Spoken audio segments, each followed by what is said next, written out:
En el nombre del Padre, y del Hijo, y del Espíritu Santo. Amén. Dios te salve María, llena eres de gracia, el Señor es contigo. Bendita tú eres entre todas las mujeres, bendito es el fruto de tu vientre Jesús. Santa María, Madre de Dios, ruega por nosotros pecadores, ahora y en la hora de nuestra muerte. Amén. En el nombre del Padre, y del Hijo, y del Espíritu Santo. Amén. Vamos a presentar con la ayuda de Dios una sinopsis histórica de la formulación trinitaria, es decir,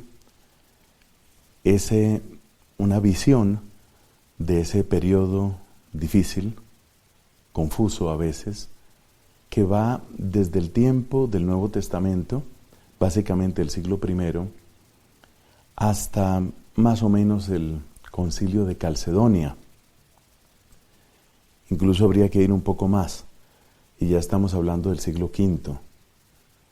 Es decir, son los 4 o 5 primeros siglos del cristianismo en los cuales los creyentes tienen que preguntarse de una manera, llamémosla reiterada, ¿quién es Dios?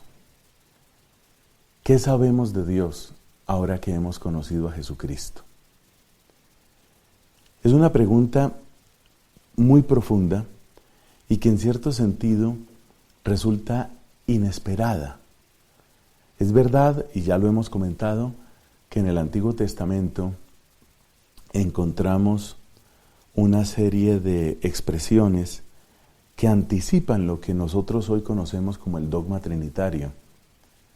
La manera como se habla de la palabra y la manera como se habla del Espíritu en algunos pasajes del Antiguo Testamento dan a entender una realidad que va más allá de lo puramente metafórico. Pero pasar de ahí a la afirmación de una naturaleza y 3 personas es algo que tendría que costar muchas discusiones, mucha oración, mucho discernimiento. ¿Cómo se dio ese proceso? En esta exposición no nos vamos a concentrar tanto ni en los nombres ni en las fechas. Esos nombres y fechas son muy fácilmente accesibles y son bastante conocidos, por ejemplo, a través de Internet. Lo que quisiera destacar aquí, y es lo que modestamente quiero ofrecer como un aporte, es lo que podríamos llamar las grandes líneas de pensamiento que llevaron finalmente a esta formulación del dogma trinitario. Es decir, cuáles eran los problemas que estaban en juego y cómo se encontraron unos criterios hermenéuticos que llevaron finalmente a una conclusión. Es decir que en la columna de la izquierda tenemos lo que podríamos llamar una síntesis de los problemas, y luego en la parte de la derecha tenemos algo sobre los criterios hermenéuticos y sobre cómo se llegó a unos términos que podemos llamar términos clave. Muchas personas intervinieron en esto. La gran mayoría de quienes nos ayudaron a llegar a una formulación aceptable, bastante aceptable, del dogma trinitario, la gran mayoría de ellos vivieron y murieron como católicos, pero tenemos también algunos casos, muy notable el de Tertuliano, que a pesar de brindar aportes muy valiosos, sin embargo, finalmente, terminaron retirándose del gran rebaño de la Iglesia Católica por diversas razones. Es decir, que es un camino accidentado. Este no es un recorrido simple y suave, es un camino accidentado. Y la causa de esa dificultad o de esas dificultades no es solo por la incapacidad de la inteligencia humana para comprender completamente quién es Dios. El problema no es solamente ese. Hay también una serie de factores externos por ejemplo, factores políticos que entran en juego dentro de esta historia. Efectivamente, todo este tiempo corresponde al Imperio Romano y los emperadores sabían muy bien que la unidad de pensamiento religioso favorece la unidad y la prosperidad del imperio. Por eso nos encontramos varios emperadores que favorecen lo que nosotros entendemos como fe católica, pero también hubo emperadores que pusieron todo su esfuerzo en la dirección opuesta, por ejemplo, dándole fuerza al arrianismo. Es evidente que esas presiones externas terminaron teniendo una gran incidencia en la iglesia.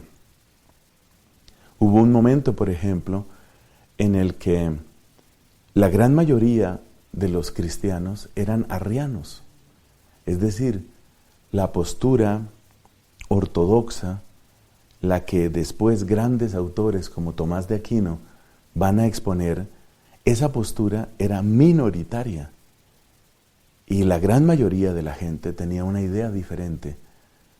O sea que esto incluye controversias, pugnas, destierros, intrigas, traiciones, toda una historia en la que se entrelaza lo más espiritual con lo más mundano. Ese factor no se debe perder de vista. Entremos pues a cuáles son las cuestiones originales, cómo se plantea el problema, por qué surge esto.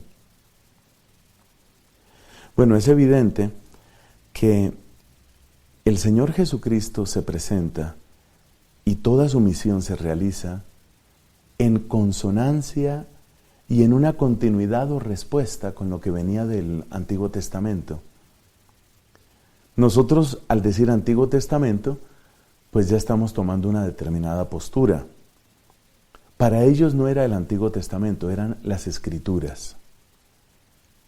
De modo que esas Escrituras, conocidas entre los judíos básicamente como la ley y los profetas, son las que anuncian la llegada del Mesías. Hay textos que hemos visto en nuestro curso de Misterio de Dios, sobre todo Jeremías capítulo 31, Ezequiel capítulo 36. En Jeremías 31 se habla de una nueva alianza, y esa nueva alianza requiere un nuevo sacrificio, por supuesto. Se habla de una efusión del Espíritu. En Joel capítulo 3 se habla de un espíritu que llega a nuestros corazones en Ezequiel capítulo 36. En el libro del Deuteronomio se dice expresamente que vendrá un profeta como Moisés. Y se supone que son palabras del mismo Moisés. Dios les enviará otro profeta como yo. Entonces sí había anuncios del Mesías. Recordemos también aquel texto bien citado de Miqueas.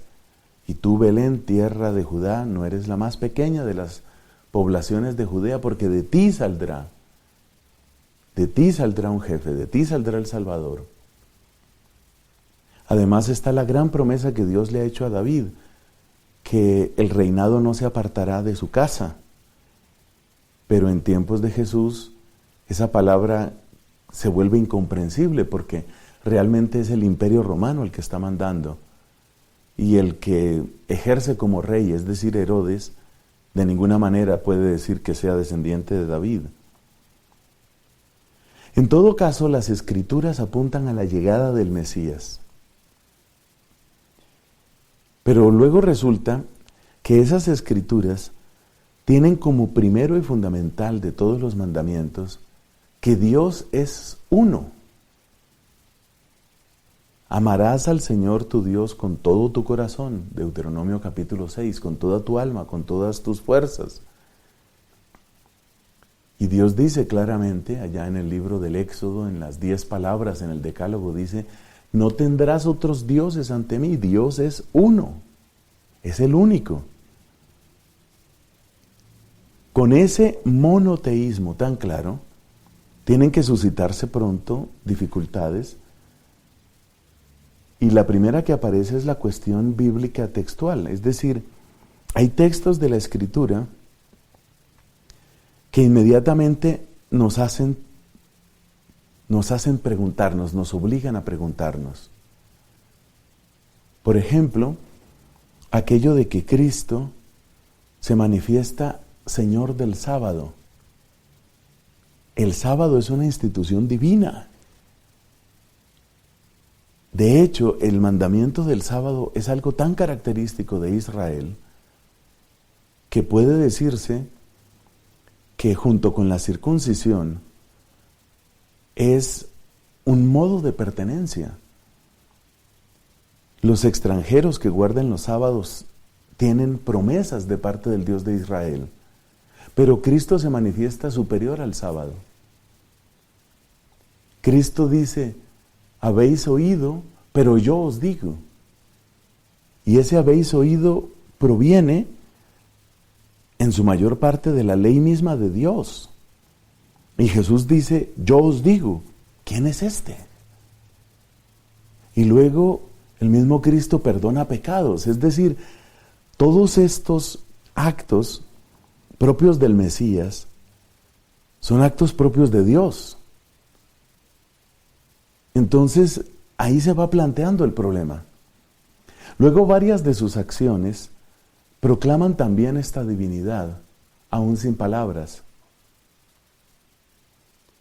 Recordemos que algunas de las promesas que Dios había hecho, luego resulta que las cumple Cristo. Aquello de ofrecer un gran banquete y luego Cristo multiplicando los panes. En el Antiguo Testamento, el único que es Señor de las aguas es Dios. Ya desde la creación Él es el que es capaz de separar las aguas. En el libro de Job, abiertamente Dios le dice a este hombre, a Job, le dice: ¿quién le puso un límite a la arrogancia de las olas? Es solamente Dios el que gobierna sobre las aguas. Y vemos a Cristo caminar sobre el agua. Y vemos a Cristo frenar la tormenta. Con toda razón, se preguntan los que están con Él: ¿quién es este? Entonces, lo divino, por utilizar esa expresión, se hace presente de tal manera en la vida de Cristo que es inevitable la pregunta. Todavía más por un hecho que también hemos destacado. Y es porque la manera como Cristo se refiere a Dios es extremadamente cercana, es continua, es personal. No parece que sea simplemente un modo de hablar. Mi Padre sigue obrando, yo también obro. Lo que yo veo, eso hago. El Padre está en mí, yo estoy en Él. Ese modo de hablar tenía que suscitar incomodidad y finalmente rechazo en algunos judíos, sobre todo en las autoridades judías. Por eso le dicen en algún lugar: nosotros no te condenamos por ninguna obra buena, sino porque siendo hombre te haces Dios. Luego parece bastante claro que para los contemporáneos de Cristo había ya un problema por resolver. ¿Por qué éste actúa como Dios? ¿Por qué realiza cosas que son propias de Dios? ¿Por qué éste se tiene por Dios? Al final del Evangelio de Juan encontramos expresiones como esta: sin mí nada podéis hacer. Esas no son palabras que haya dicho jamás un profeta. Usted se imagina a Ezequiel diciendo al pueblo: sin mí nada pueden hacer. Eso no cabe. Usted se imagina incluso al mismo Moisés diciendo algo parecido. Y luego, cuando Cristo dice que también a Él se le ore. Hasta ahora no han pedido nada en mi nombre. Pidan en mi nombre y se les concederá. Y si me piden algo, dice Cristo, yo lo haré. O sea, está diciendo que va a recibir oración. El mismo verbo que utiliza para referirse a la oración que se le hace a Dios es el verbo que utiliza para referirse a su propia manera de recibir las súplicas. Es inevitable entonces que se plantee el problema de quién es Cristo en relación con la divinidad, quién es Cristo en relación con Dios. Ese es esencialmente el problema textual. Pero el problema textual es más agudo porque hay algunos textos que abiertamente presentan a Cristo como Dios. Tal vez el más claro, el del prólogo del Evangelio de Juan. La palabra se hizo carne y habitó entre nosotros, dice, pero esa misma palabra ha sido nombrada antes de un modo absolutamente único. En el principio ya existía la palabra estaba con Dios y la palabra era Dios. Kai theos en hologos. Y Dios era la palabra. Y luego dice, Kai hologos sarx egéneto. Y esa palabra se hizo carne. Es inevitable la pregunta. Pero si aceptamos que esa palabra es Dios y que ese Dios se ha hecho carne, pues entramos también en otras dificultades con otros textos. En primer lugar, con un gran cúmulo de textos que presentan las limitaciones de esa palabra encarnada. Ese Cristo, palabra encarnada, dice, mi alma está triste hasta el punto de la muerte. Ese Cristo se llena de terror en Getsemaní. Ese Cristo llora con tristeza por el rechazo de Jerusalén. Ese Cristo, podríamos decir, golpeado profundamente por la muerte de Lázaro, llora también. Ese Cristo se alegra. Todas estas acciones pertenecen muy bien a la psicología y al comportamiento humano. Pero un Dios así que se asusta, que se entristece, y de hecho, la oración misma de Cristo también levanta muchas preguntas. Es muy complejo. Muy, muy difícil. Entonces, ¿quién es realmente Cristo? Algunas respuestas iniciales pueden venir a nuestra mente, aparte de las que conocemos por el catecismo.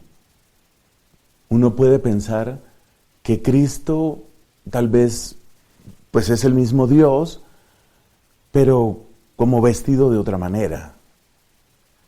Pero ahí ya rápidamente vamos entrando en terrenos de herejías. Eso se llama modalismo, como que Cristo es una presencia de Dios. Mejor dicho, el mismo Dios se viste de distintos modos. Pero luego a ver cómo vas a explicar que ese que se ha hecho presente, que se ha puesto ese vestido, luego ora al Padre. Entonces, ¿ahí cómo es? Él se pone el vestido para hacer la oración y al mismo tiempo se quita el vestido para oír la oración.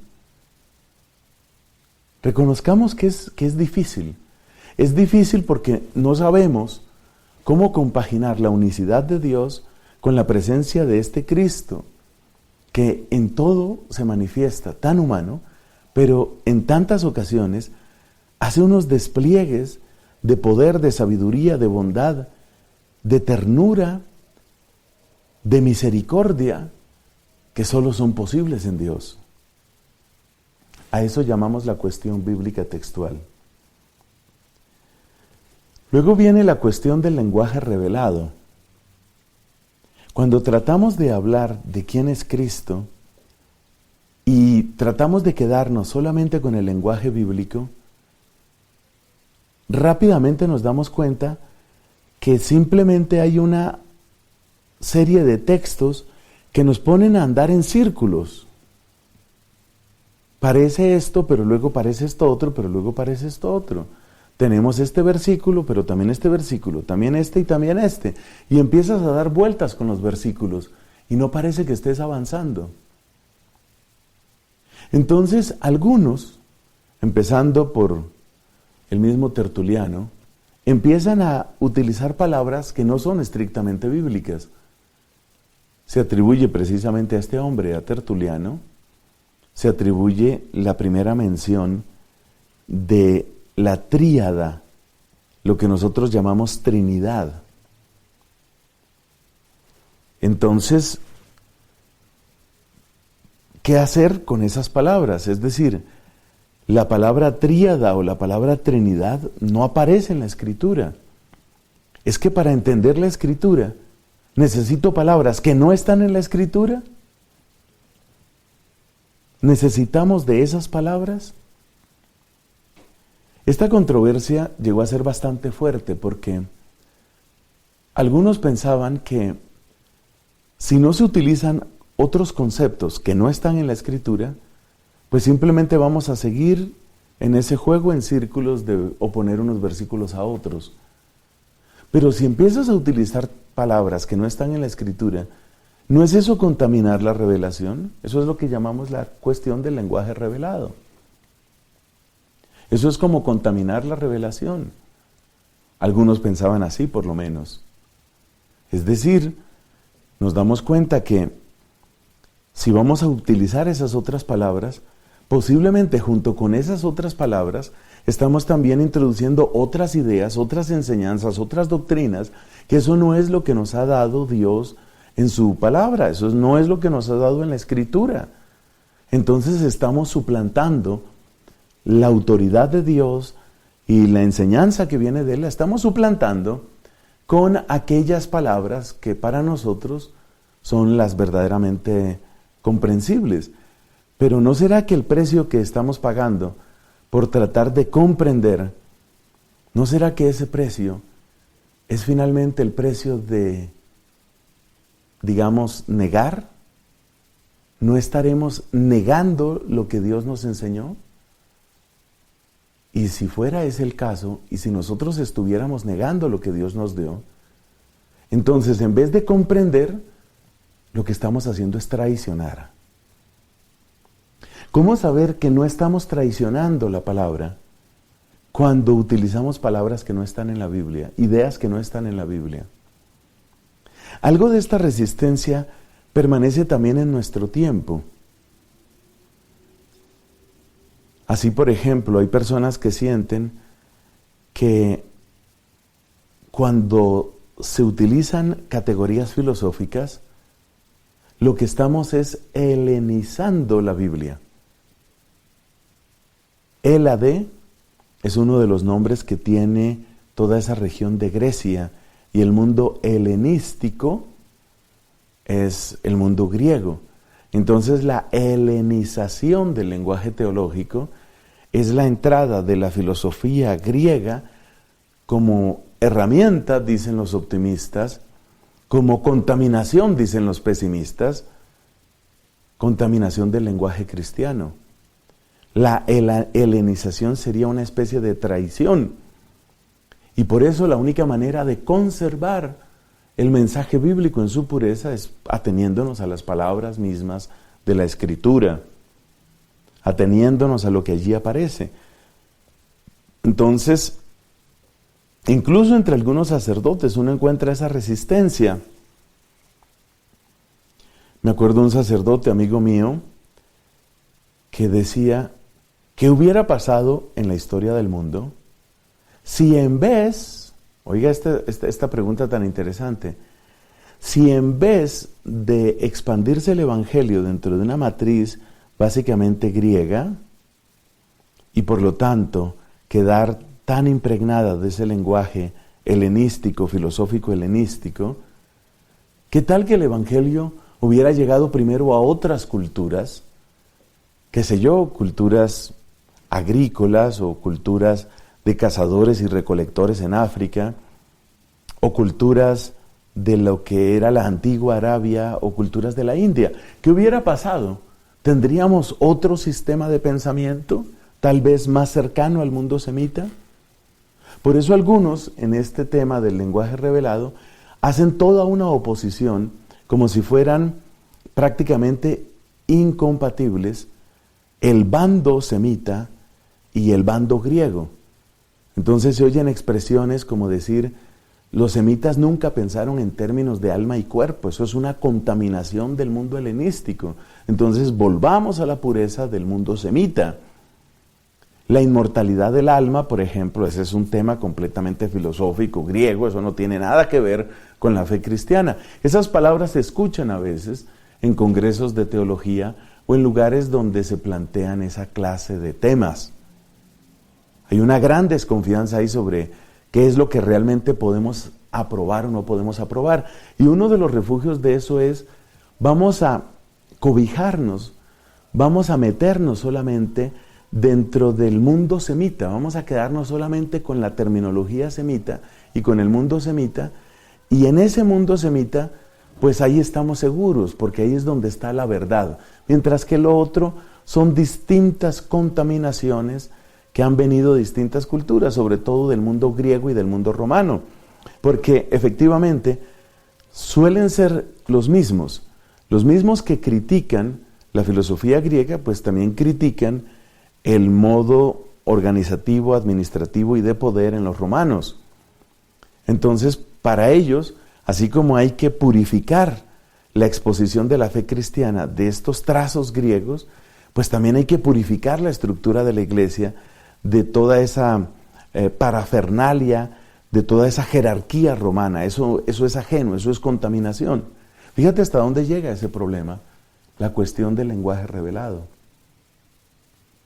Entonces, llevamos hasta ahora dos situaciones bien preocupantes. Por una parte, que los textos bíblicos no son fáciles de entender, que los textos bíblicos parecen suponer un rompimiento con el Antiguo Testamento y que los mismos textos bíblicos parecen oponerse unos a otros.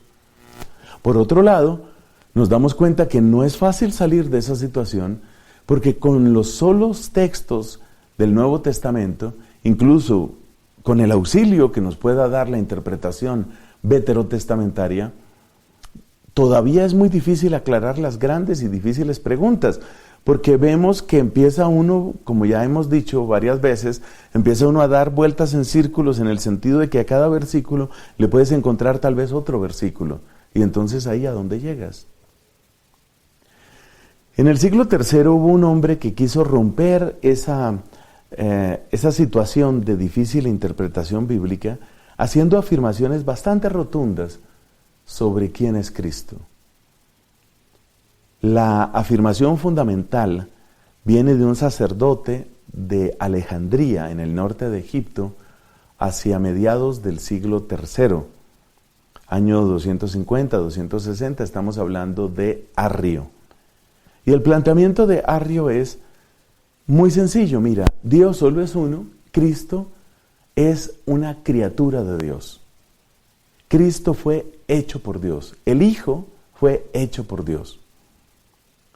Es una criatura de altísima dignidad, una criatura incomparable. Puedes decir que está por encima de todos los ángeles, puedes decir que está muy próxima a Dios, pero una cosa es la gloria que solo merece Dios, el honor, la honra, en griego se dice la doxa, de ahí viene doxología. Una cosa es la doxa que solo merece Dios, y otra cosa distinta es lo que tú vayas a decir de Cristo. Entonces Cristo es una criatura de altísima dignidad que se ha hecho presente entre nosotros, que nos ha dejado preciosas enseñanzas y que de esa manera pues nos ha salvado. Ese es el punto. Así lo plantea Arrio. La postura de Arrio resulta sumamente atractiva, tanto para aquellos que venían de la matriz de pensamiento judío, como para aquellos que venían de la matriz de pensamiento pagano. El arrianismo de inmediato tiene una gran capacidad de atraer la atención, los corazones, tanto de judíos convertidos al cristianismo como de paganos convertidos al cristianismo. Y es bueno recordar aquí por qué. Bueno, en el caso de aquellos que vienen del judaísmo, la respuesta es muy sencilla. Es muy fácil admitir la enseñanza de Arrio porque Arrio no me obliga a renunciar a lo que yo siempre he pensado. Dios es solamente uno y eso no tiene ninguna discusión. Yo puedo seguir diciendo mis oraciones, sobre todo aquel famoso Shema Israel del Deuteronomio capítulo 6. El Señor nuestro Dios es solamente uno, eso queda sin discusión. Es decir, es bien fácil de aceptar el arrianismo si uno viene del judaísmo. Pero también para los paganos, el arrianismo es mucho más atractivo que otras posturas. Es más atractivo porque es más fácil de comprender. Efectivamente, cuando uno evita el arrianismo, entonces tiene que empezar a responder preguntas muy difíciles sobre aquello de 1 y 3, ¿no? Entonces el Hijo es igual al Padre, pero el Hijo no es el Padre. El Hijo merece la misma gloria del Padre, pero en el fondo son un solo Dios. Entonces, eso es más difícil de exponer. Entonces, el arrianismo es atractivo para la mente pagana porque es más fácil de exponer, más fácil de predicar. Es más narrativo, si se quiere. Además, en el mundo pagano, la frontera entre lo humano y lo divino no estaba vacía, no había un abismo absoluto. Recordemos que dentro de los paganos ya había la idea de estos que eran llamados héroes, como Aquiles, por ejemplo, en la obra de la Ilíada. Sabemos que Aquiles se supone que era una combinación entre Dios y hombre. En la mentalidad pagana se daban relaciones sexuales entre dioses y mujeres, entre diosas y varones. Entonces, en el mundo pagano había como una especie de tonalidades que llenaban el vacío entre lo humano y lo divino. Esas tonalidades en parte estaban en los relatos legendarios, como estos grandes relatos épicos, la Odisea o la Ilíada, pero también esas tonalidades estaban llenas por las creencias en distintos seres que eran como emanaciones de la divinidad. Recordemos que en el platonismo, Dios es el ser y es el uno, pero de ese Dios emana todo lo demás. De modo que entre lo que nosotros llamaríamos la creación y Dios, hay una especie de continuidad, como cuando uno se va alejando de una luz. Tú no pasas automáticamente de la luz perfecta a la tiniebla absoluta, sino que vas pasando por una serie de grados. Entonces, el mundo mental arriano es muy atractivo para la mente pagana también por eso, porque en las concepciones de todos estos seres, muchas veces seres de luz, equivalentes o parecidos a nuestros ángeles, pues en esos seres hay todo un continuo en el que te puedes mover. Y decir que Cristo es el primero dentro de ese continuo, pues eso facilita muchas cosas. Además, Arrio tenía unos cuantos textos bíblicos muy bien escogidos, como aquello de que el Padre es mayor que el Hijo, el Padre es mayor que todos, que está en el Evangelio de Juan, o aquello que encontramos en la carta a los Colosenses, ahí donde se dice que en Cristo está la divinidad, pero claro, es como una divinidad que acompaña. Y sobre todo nos dice esta carta que Él es el primogénito de toda criatura. Primogénito parece indicar que Él es una criatura y que de ahí en adelante hay otras criaturas. O sea, sí, es cierto que en Él está la divinidad, está como revestido de la divinidad o está poseído por la divinidad, pero al mismo tiempo Él es una criatura entre muchas criaturas. El arrianismo por eso resulta muy atractivo. El arrianismo tuvo mucha fuerza. Es verdad que en el año 324 el concilio de Nicea condena el arrianismo y como fruto de ese concilio se supone que tenían que incluso destruirse todas las obras de Arrio y así se hizo. Pero una cosa es destruir los libros o en ese caso los rollos de pergamino o de papiro y otra cosa muy distinta y mucho más difícil es vencer las ideas.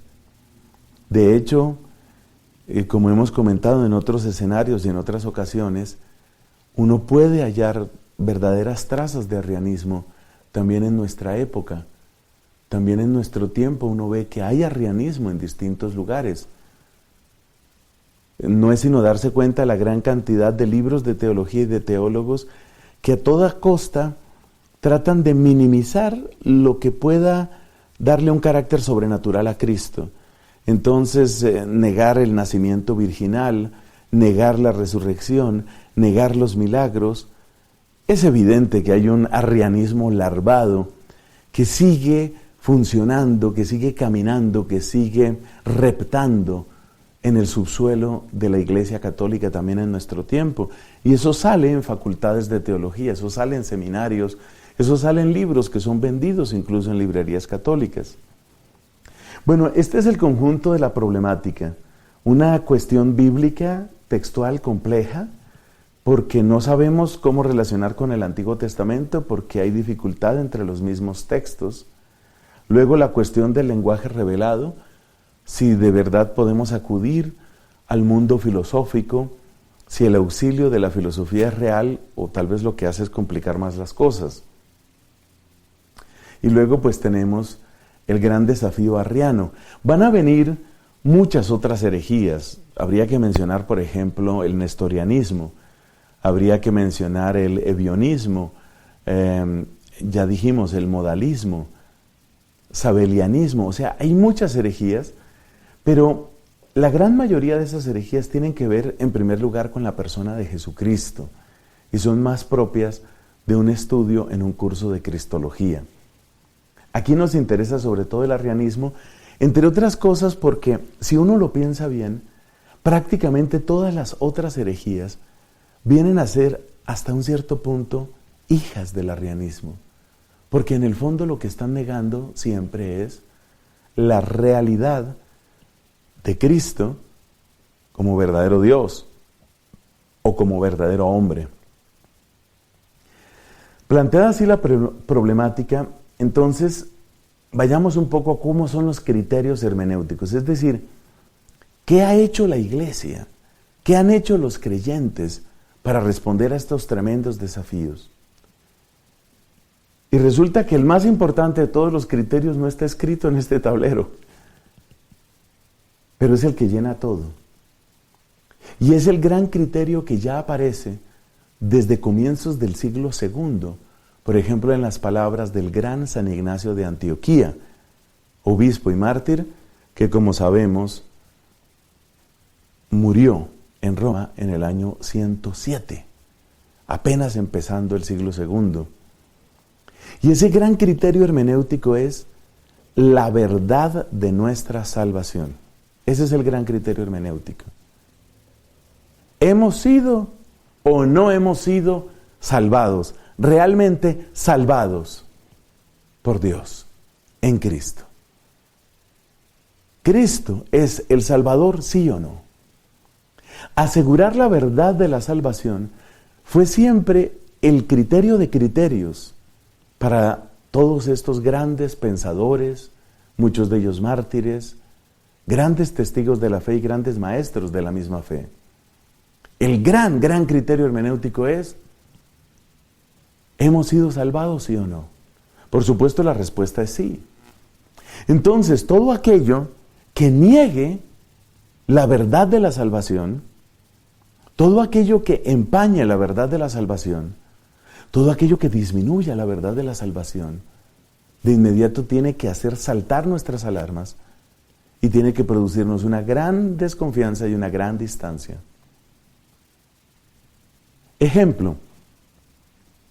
Supongamos que alguien dice: Cristo era un ángel, como los ángeles que aparecen en varios lugares, en muchos lugares en la Escritura, ángel con apariencia humana.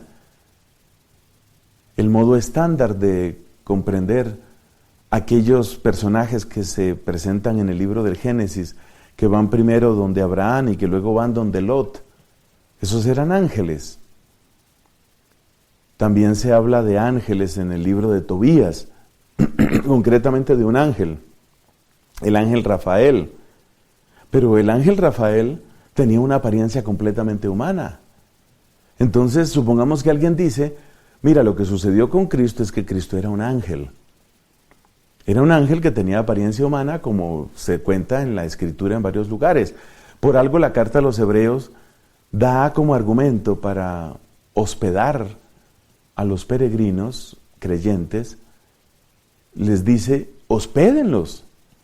Gracias a la hospitalidad, muchos recibieron en sus casas ángeles. Entonces, supongamos que yo tengo esa idea y supongamos que yo digo que Cristo es un ángel que tenía aspecto humano. ¿Qué queda de la pasión de Cristo? Si el cuerpo de Él no es verdaderamente humano, su sufrimiento no es verdaderamente humano. Su sufrimiento sería una especie de apariencia, una especie de película en 3 dimensiones, algo así como lo que a veces se llama un holograma. Y si es una película, pues en las películas la gente no está sufriendo realmente. Entonces ahí no hay sufrimiento. Es decir, yo veía cosas que si fueran propias de un ser humano, tendría que llamarlas sufrimiento. Pero como no son en realidad de un ser humano, ahí no hay verdadero sufrimiento. Pero resulta que ese sufrimiento, cuando yo lo veo en la cruz de Cristo, pues es una dimensión de amor, porque el mismo Cristo dice, nadie tiene mayor amor que el que da la vida. Y vaya forma de dar la vida, que es morir en una cruz. Pero si Él era un ángel, pues no estaba sufriendo y tampoco estaba muriendo, de modo que la cruz era un gran teatro. Entonces, si la cruz era un gran teatro, entonces ahí no hay un gran amor. Y si no hay un gran amor, entonces en primer lugar hay un gran engaño, y en segundo lugar, mi condición como pecador sigue idéntica. Porque mi salvación proviene de una sobreabundancia de amor. Y esa sobreabundancia de amor, yo la puedo detectar si el que está muriendo sufre como yo sufriría si unos clavos atravesaran mis manos. Pero si esas manos eran de mentiras, y si esos clavos no estaban produciendo ningún dolor, entonces yo no puedo decir que Él estuviera haciendo un gran sacrificio, y por lo tanto tampoco podría creer en ese amor, y por lo tanto tampoco podría creer en esa salvación. Entonces uno se da cuenta que el gran criterio para los padres de la iglesia, empezando por lo menos por San Ignacio de Antioquía, es ese. Otro que es fundamental dentro de esta historia es San Ireneo de León. San Ireneo tiene ese famoso lema en su obra contra las herejías, Adversus Hereses, o contra los herejes. Dice San Ireneo de León, dice, caro cardo salutis. La carne, la verdad de la carne de Cristo es el quicio. Podríamos también traducir libremente como la columna vertebral. Si hay verdadera carne en el Hijo de Dios, si es verdad la encarnación, entonces es verdad el sacrificio y es verdad la redención. Es decir, el vínculo precioso entre la encarnación y la redención va a ser el gran criterio de criterios. Sobre esa base, sobre ese gran criterio de criterios, tenemos que entrar a mirar estos 3 criterios derivados. Primero, veamos los contextos. Es un criterio hermenéutico que no necesita mucha explicación. Se requiere mirar el contexto, qué es lo que se quiere decir en cada caso. Eso no es tan difícil.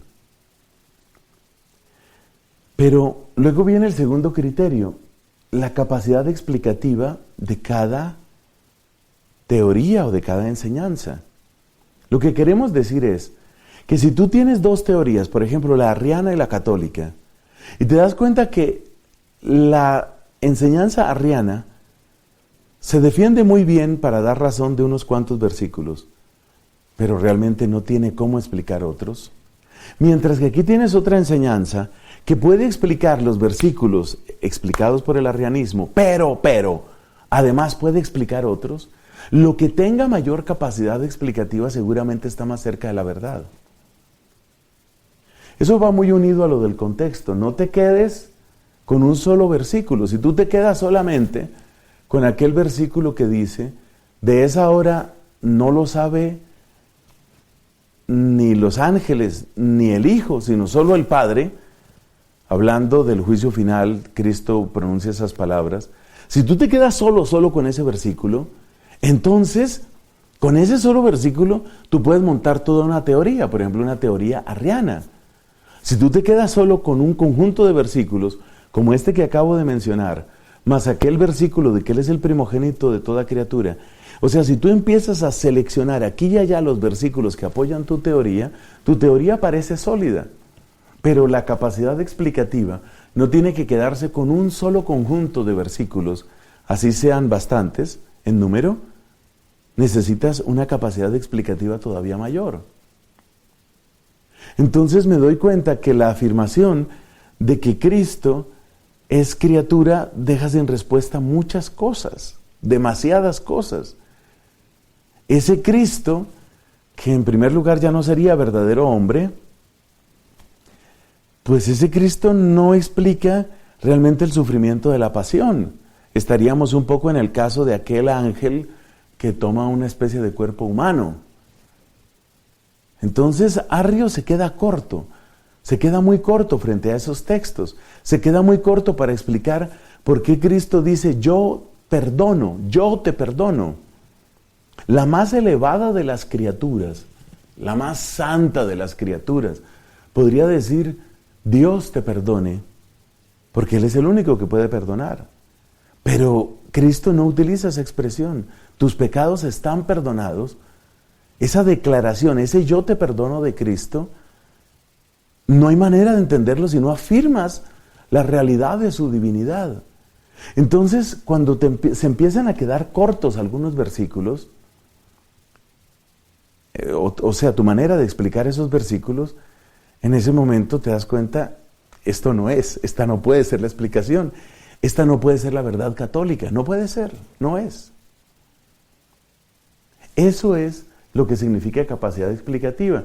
Y otro criterio hermenéutico es qué han dicho los grandes santos de la antigüedad. Y qué han dicho, progresivamente pues va a haber más reuniones de concilios ecuménicos, qué han dicho los concilios. Entonces la palabra de la iglesia, el camino que ya ha hecho la iglesia, es un camino que se vuelve importante. Por supuesto, nunca tiene la altura de la Sagrada Escritura, pero negar lo que ha dicho un concilio válidamente reconocido, es algo muy difícil de admitir. Es verdad que ha habido falsos concilios.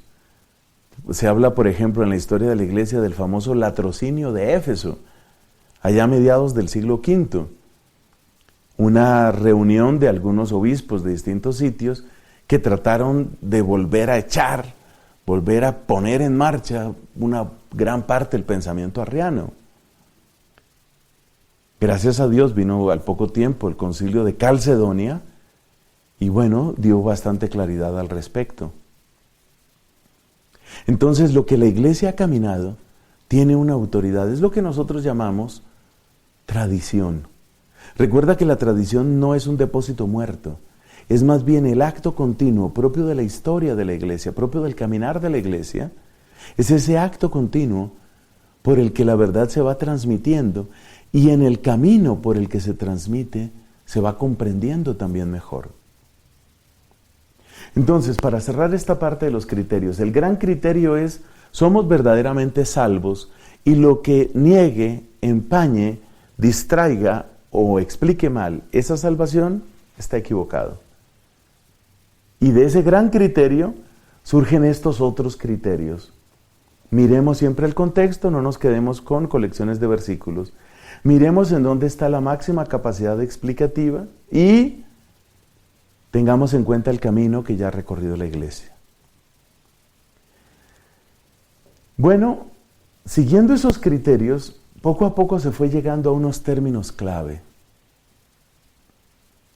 Son muchos, pero los esenciales, me parece, dentro de este recorrido inicial que hacemos por la historia de la formulación trinitaria, son estos que aparecen aquí: naturaleza, el hipokeimenon, que a veces se traduce por subsistencia, y la palabra persona. Pero hay que hacer una aclaración. ¿Cómo se volvieron aceptables estos términos? Porque hemos dicho que algunos de esos términos pues, resultaban, por decirlo menos, sospechosos, causaban distancia. ¿Cómo se volvieron aceptables estos términos? Bueno, sucede una cosa. Sucede que estos términos sufrieron todo un proceso de depuración. Esa palabra es importante. Se fueron depurando. Y esa depuración significa que cada vez más intentan reflejar, intentan expresar lo que nosotros mismos somos, lo que nosotros mismos hemos podido entender. Por decirte algo, es un ejemplo demasiado infantil, pero es que sirve. Consideremos la palabra electrodoméstico, o consideremos la palabra bioética, o consideremos la palabra botella. Tal vez la palabra botella como tal, y en todo caso la palabra electrodoméstico no va a aparecer. La palabra bioética no va a aparecer. Eso no va a aparecer. Y sin embargo, uno siente que aquello que afecta a nuestra vida humana en profundidad, alguna luz debe poder recibir de la Escritura. Entonces, ¿cómo se conecta la revelación bíblica con las circunstancias muy diversas en las que podemos movernos los seres humanos? Piensa sobre todo en temas de bioética. Cuando uno trata de abordar esos problemas, problema de células madre, problema de qué es exactamente la muerte, problema de cuándo empieza realmente la vida humana, pues hay términos que tal vez no van a aparecer en la Biblia. Pero esos términos, aunque no están en la Biblia, están en nuestra realidad. Y en la medida en que nosotros tomamos nuestra realidad y la iluminamos con la palabra bíblica, pues no vamos a decir que estamos traicionando a la Biblia. Por ejemplo, piensa en código genético. Evidentemente la Biblia no va a hablar del código genético. La Biblia no va a utilizar la palabra cigoto. Pero la Biblia sí nos puede dar luces para esa realidad. Entonces, si es posible, en tantos casos de cuestiones morales, iluminar nuestra realidad a partir de la revelación bíblica, aunque las palabras no estén en la Biblia, pues parece que también nuestra comprensión de quién es Dios, que es una pregunta que nos hacemos nosotros en nuestro tiempo, debe poderse iluminar a partir de la Sagrada Escritura.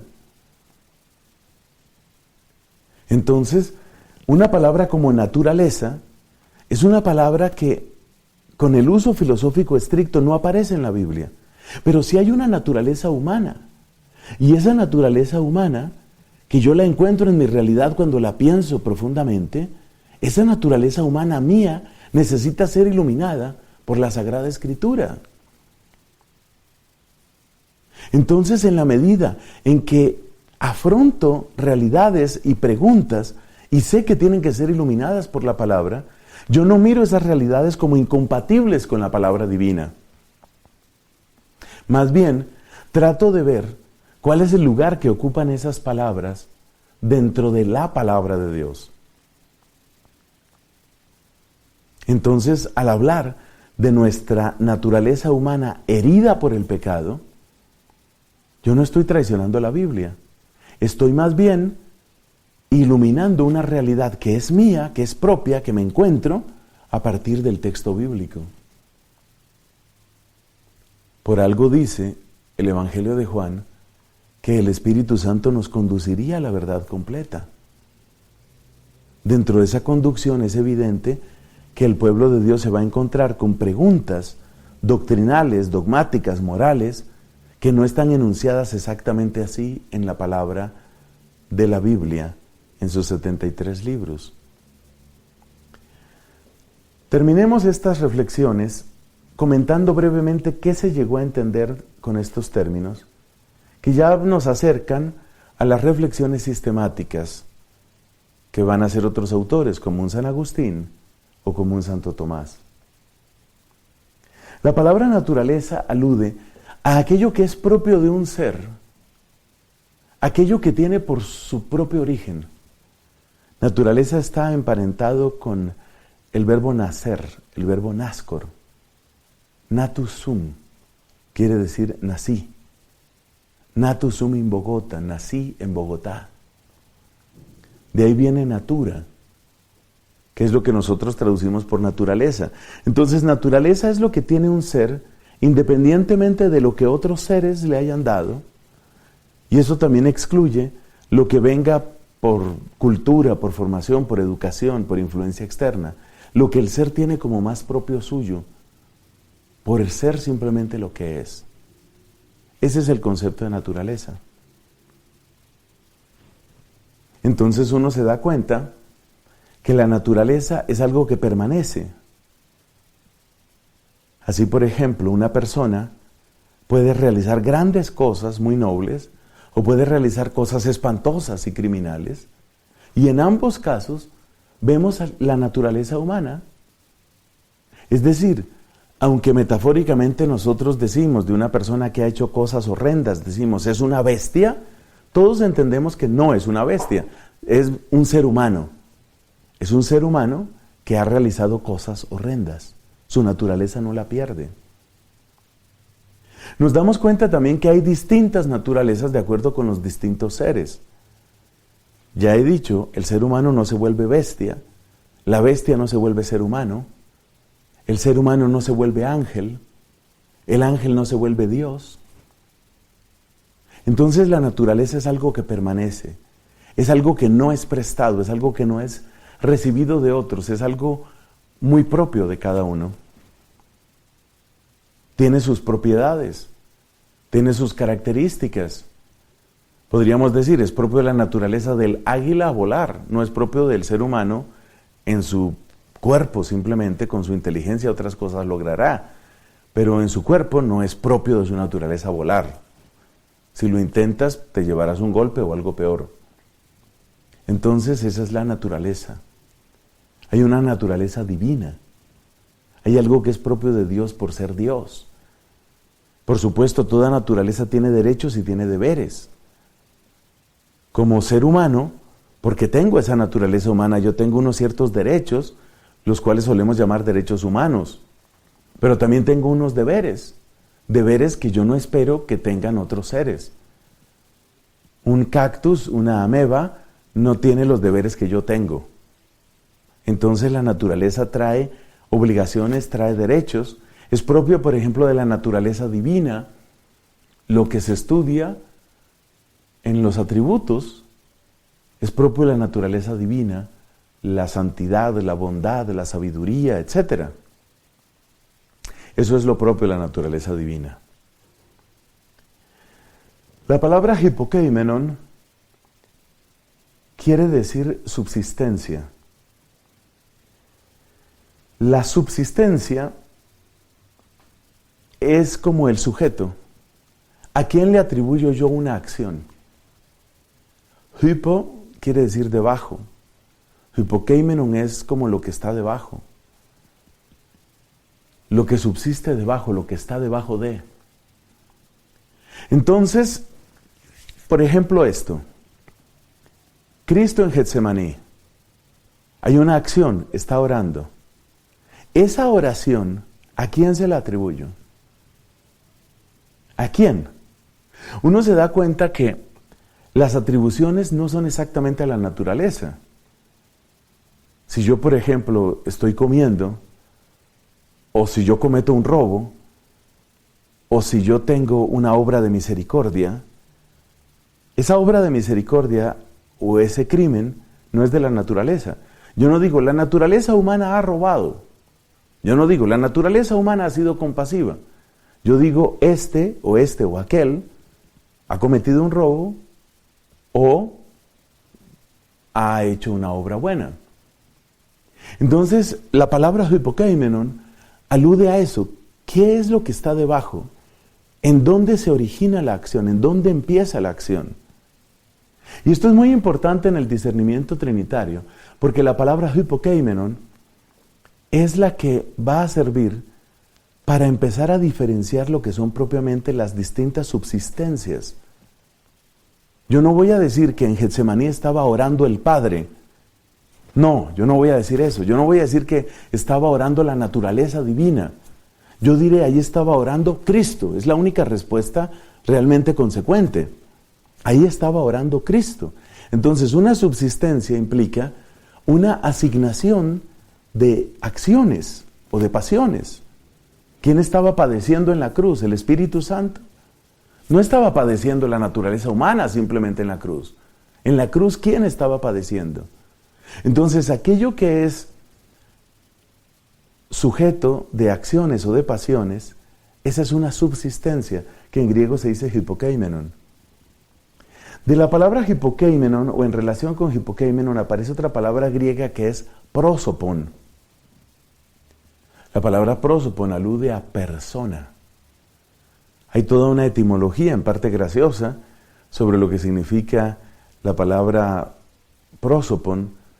Originalmente prosopon indicaba como esas especies de caretas que utilizaban los actores en los dramas de los griegos. Ellos se ponían una especie de careta, pero también en latín hay un origen así un poco gracioso. El tema es discutido, pero algunos dicen que persona viene de personare, o sea, sonar con mucha fuerza, precisamente por aquello de las máscaras que servían también para ampliar, para aumentar el volumen. Personare.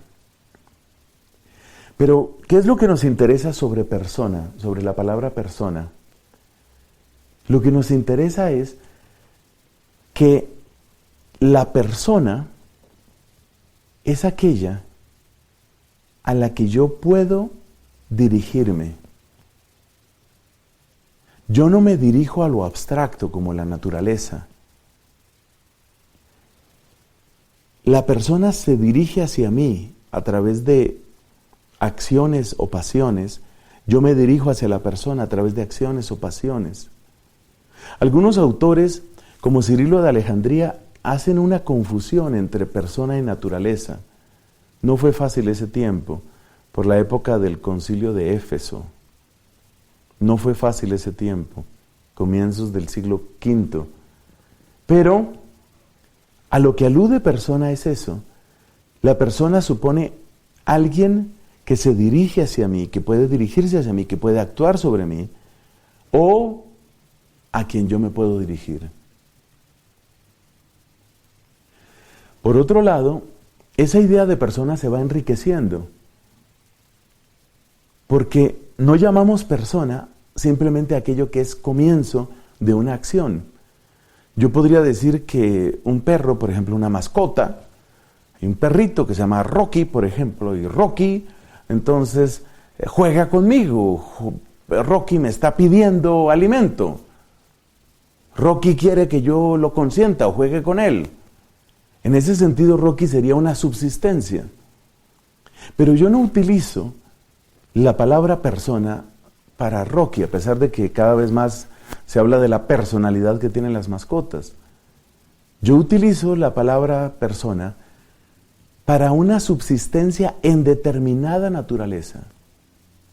Entonces la palabra persona viene a juntar en cierto sentido lo que es naturaleza y lo que es subsistencia. Santo Tomás lo describe con estas palabras: subsistens in rationali natura. Es una subsistencia, pero una subsistencia en una naturaleza específica. Y realmente nosotros aplicamos esa terminología con propiedad básicamente a los seres humanos, o por decirlo de alguna manera, de ahí en adelante, de ahí hacia arriba. Entonces, aquello que tiene la dignidad de ser humano, o más que ser humano, a eso llamaríamos persona. Esa es la persona. Estos términos, naturaleza, subsistencia y persona, van a ser los términos que van a ayudar a aclarar, a exponer de una manera un poco más comprensible qué es lo que sucede cuando nosotros hablamos del Dios uno y trino. Así nos lo conceda el Señor. Gloria al Padre, al Hijo y al Espíritu Santo, como era en el principio, ahora y siempre, por los siglos de los siglos. Amén.